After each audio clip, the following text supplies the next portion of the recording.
really big at White Glove AI and on the AI Executive Morning Buzz and podcast about education. So this is huge. So Wharton, a favorite of mine, just launched, and hopefully y'all didn't miss this one, just launched the new AI for Business MBA program.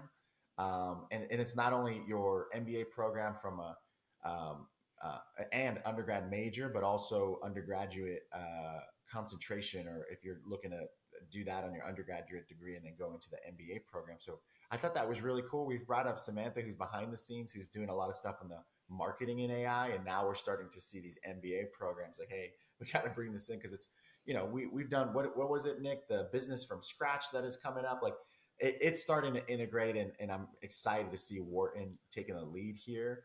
But what are your thoughts? Like, Nick, how does this announcement, and there's more to come, right? In the education space like this, we've been seeing it. How does this impact the business world and how they're taking on AI now? I mean, it's here, right? There's no more waiting or sitting on the bench. It is now we're jumping in, and we're starting to see the business schools catch on as well, getting people prepared for this environment. A lot of what's happening right now, and frankly, the Wharton thing is not, it's not too big of a surprise. I went through Right. a Wharton program early last year, or late 23. So this isn't news to me.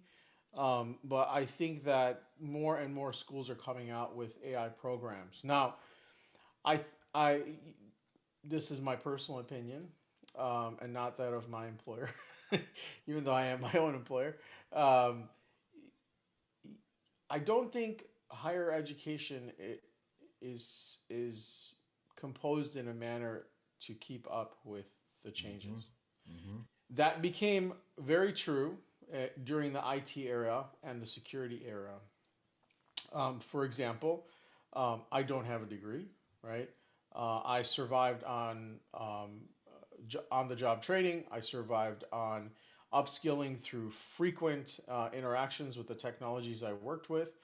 I I have I at one point I think I had 13 certifications. I mean, Wow. that's how I made it, right? Yeah. And I think that the old sort of path to through adulthood, I would say, right, of starting off as, as a child going to school, then going to college, then getting a job, then savings, and then going into retirement. Retirement is just, I think that's an antiquated path.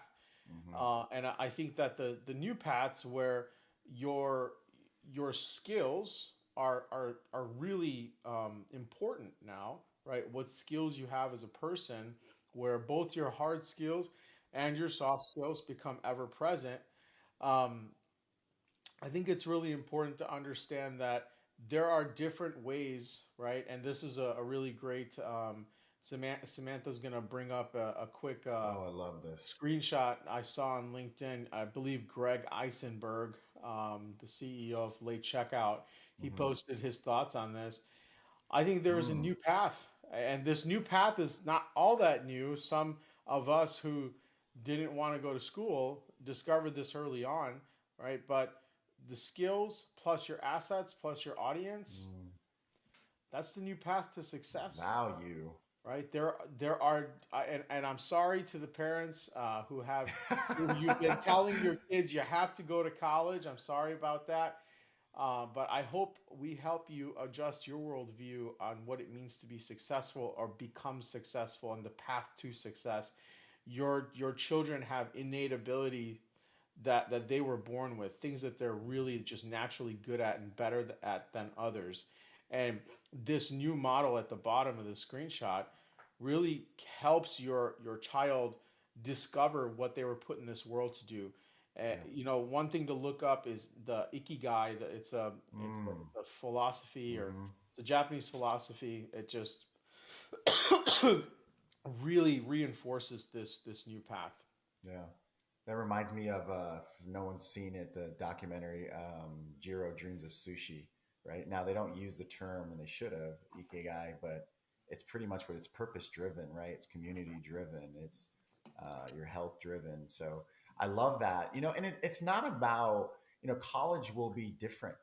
Continuing education will be different. Will be So I think different. those that promote, education, it's just going to be different, right? I mean, the reality is more than likely you won't have to go into class in the future. I mean, we already saw that happen already. It's happening. And it's just going to be different. I think we saw, right around pre 2020 and then post, right? Coursera and some others just Yep. really blow Redefining. up. Yeah, Yeah. just redefined everything. And it's Emma. funny, it lost a little steam, but I think that's where it's going. To your point, it's like, okay, I need to be good at. It reminds me of the Matrix, right? She wants to fly a helicopter, she calls it in, it uploads it in. But that's what it's going to be. Is you don't need to have this broad brush. It's like I need this specific skill. To your point, Nick, like a certification, right? I need a specific skill. This is what I'm going to go do. And I'm only going to go I'm gonna go inch wide download it. Yeah. inch wide mile deep, download it. I'm going to learn it, or maybe my agent's going to learn it.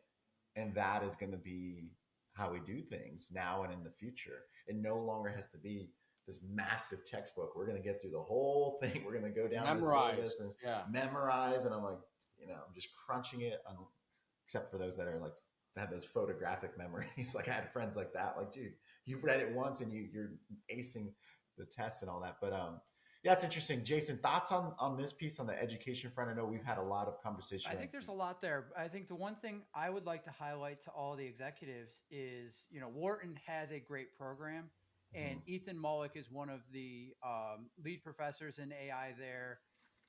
Has a book called Co-Intelligence that is a Oh must yeah, read for yeah, every executive. His yeah. Substack, his LinkedIn posts, definitely want to follow him. He's always on the current I need to leading edge follow him. and really giving a thoughtful response of how to think about dealing with and integrating AI into your organizations. Man, you guys got to share your secrets. I'm not even following them. This is the first time I've seen this. This is pretty cool. I need to start following them. That's good. All right, so I know we're over time and we hit that one a little shy. Maybe that's something that we circle back on tomorrow, but this was great, right? We talked about not only the UN and some of their concerns, also the almost $5 trillion market, but also some major announcements from Meta, and then we'll kick back on the education. And actually, tomorrow, for those that are wondering and listening in, will join us tomorrow morning.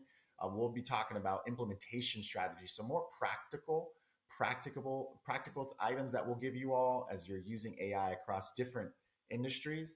And so we're really excited about that. But as we always say, stay curious, stay innovative. Nick, Jason, thank you so much for the technical and strategic recommendations and insights that you provide. Samantha, behind the scenes, thank you. And everybody, we will see you tomorrow morning, 7:30 a.m. Central. Thanks so much.